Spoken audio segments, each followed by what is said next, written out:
muda tu minta tambah RM30 lagi. Jadi tuan-tuan dan perempuan, mengapa budak-budak tu boleh minta RM30 lagi? Pasal apa? Pasal itu adalah kebiasaan budaya dia orang. Sikit-sikit duit, sikit-sikit duit.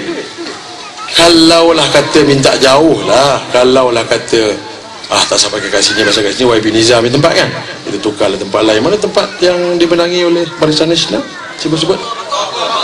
Katalah mati wakil rakyat Pangkor, katalah kan, dengar betul-betul, jangan salah tulis.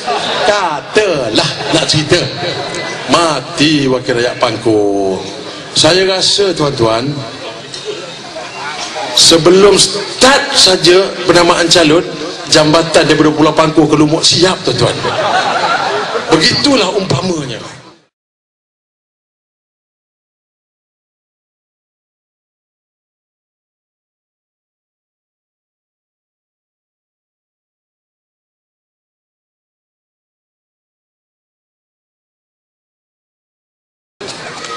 Jadi manusia ni sebenarnya kalau nak tengok betul-betul sikap Barisan Nasional, lebih baik tak ada wakil rakyat baru kita dapat kemajuan.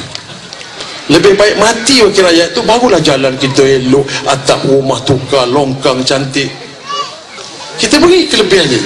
Jadi kalau tuan-tuan, ini bukan saya ajar, saya cakap, kalau susah sangat dalam kehidupan, terlalu susah rasanya, angkat tangan, ya Allah ya Tuhanku, pendekkanlah umur wakil rakyat.